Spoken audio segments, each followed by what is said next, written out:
ওং গং গণেশায় নমঃ। ওং গং গণেশায় নমঃ। ওং গং গণেশায় নমঃ। 2024 সালের 7ই সেপ্টেম্বর গণেশ চতুর্থীর দিন এই খাবার ভুলেও স্পর্শ করবেন না, নতুবা সারা বছর আপনাকে রোগে ভুগতে হবে। আর এই দিন আপনি ভুলেও এই কাজগুলো করতে যাবেন না, করলেই আপনার জীবনে সর্বনাশ নেমে আসবে। নমস্কার দর্শক বন্ধুরা, প্রত্যেককে জানাচ্ছি বং পজিটিভ ইউটিউব চ্যানেলের পক্ষ থেকে সুস্বাগতম। আশা করি আপনারা সকলে ভালোই আছেন, সুস্থ আছেন। আপনারা কম বেশি প্রত্যেকেই জানেন 2024 সালের 7ই সেপ্টেম্বর শনিবার উদযাপিত হবে গণেশ চতুর্থী। এদিন গণেশের মূর্তি স্থাপন হবে এবং উপবাস পালন করা হবে। তাই আজকের ভিডিওটি অত্যন্ত গুরুত্বপূর্ণ হতে চলেছে। সৌভাগ্যের দেব হলেন শ্রী গণেশ।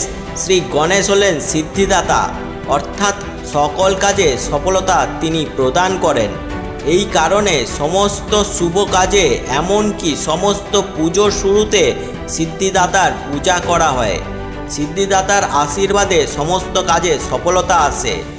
দেবাদিদেব মহাদেব এবং দেবী গৌরীর পুত্র শ্রী গণেশ।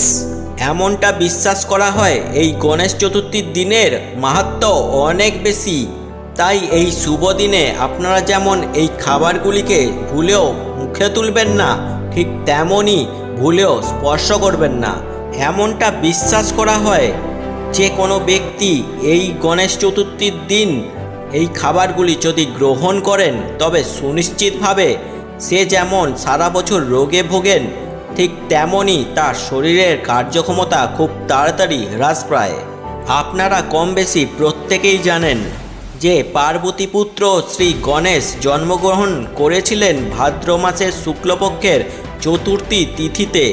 এই দিন অত্যন্ত শুভ দিন এবং এমন দিনে যদি আপনি গণেশজির শরণাপন্ন হতে পারেন, তবে সুনিশ্চিতভাবে আপনার যেমন সকল মনস্কামনা পূর্ণ হবে, ঠিক তেমনই আপনার প্রত্যেকটি কার্যে আপনি সুনিশ্চিতভাবে সফলতা অর্জন করবেন।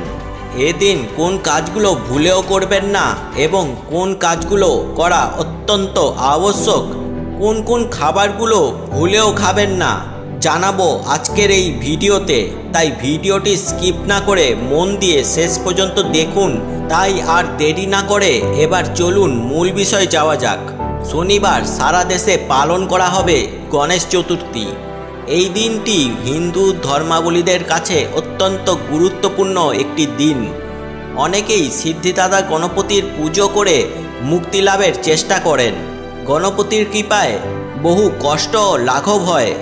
গণেশ উৎসবের শুরু বৈদিক ক্যালেন্ডার অনুসারে এই 2024 সালের ভাদ্র মাসের শুক্লপক্ষের চতুর্থী তিথিতে। তিথির শুভ সময় শুরু হচ্ছে 6 সেপ্টেম্বর বিকেল 3:01 এবং শেষ হবে পরের দিন অর্থাৎ 7ই সেপ্টেম্বর বিকেল 5:37। কিন্তু গণপতির পুজোরও বহু নিয়ম আছে। পুজো করার জন্য সেই নিয়মগুলি ঠিক করে পালন করতে হয়। সেই নিয়মগুলি পালন না করলে গণপতির কৃপা থেকে বঞ্চিত হতে পারেন এবং বাড়িতে দারিদ্রতা লেগেই থাকবে। কখনো ঘরে অশান্তি ফিরে আসবে না। গণপতির পুজোর দিনে কিছু কিছু কাজ একেবারেই করতে নেই। এখন কথা হচ্ছে কোন কোন কাজ এই দিনে একদম করবেন না, জানবো আজকের এই ভিডিওতে। তাই ভিডিওটি খুব মনোযোগ সহকারে দেখতে থাকুন। গণপতির পুজোর সময় থেকে বিসর্জন পর্যন্ত বাড়ির প্রধান দরজা বা মেইন গেট বন্ধ রাখবেন না। গেটটি সম্পূর্ণ খুলে রাখুন। এতে কৃপা লাভের পথ সহজ হয়। গণেশ ঠাকুর সহজেই আপনার বাড়িতে প্রবেশ করতে পারেন, তাই কৃপাও পেতে পারেন। বাড়ির সদস্যরা গণপতির পুজোর সময় রাগারাগি বা বাড়িতে অশান্তি করবেন না। এতে গণেশ ঠাকুরের কৃপা থেকে বঞ্চিত হবেন, কেননা তিনি রুষ্ট হতে পারেন আর আপনার গৃহে অধিষ্ঠিত হবেন না। গণেশ ঠাকুরকে কোনোভাবেই বেশি পরিমাণে গয়না বা অলংকার পরাবেন না, তিনি তাতে রুষ্ট হতে পারেন। গণপতিকে সাজাবেন ছিমছামভাবে, তাতেই তিনি বেশি খুশি হন। অভাবীকে সাহায্য করুন। গণেশ চতুর্থী উপলক্ষে গরিব এবং অভাবীদের খাদ্য বা বস্ত্র দান করুন। এদিনে দান করলে ভগবান গণেশের বিশেষ আশীর্বাদ পাওয়া যায়।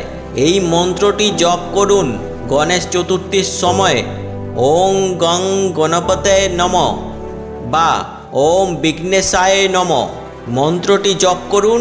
শ্রী গণেশের আশীর্বাদ পেতে এই মন্ত্রটি ভীষণ উপকারী। গণেশ চতুর্থীতে গণেশ চালিসা পাঠ করুন। এই দিনে গণেশ চালিসা পাঠ করা অত্যন্ত শুভ বলে মনে করা হয়। এর ফলে আপনি জীবনে চলমান ঝামেলা থেকে মুক্তি পাবেন।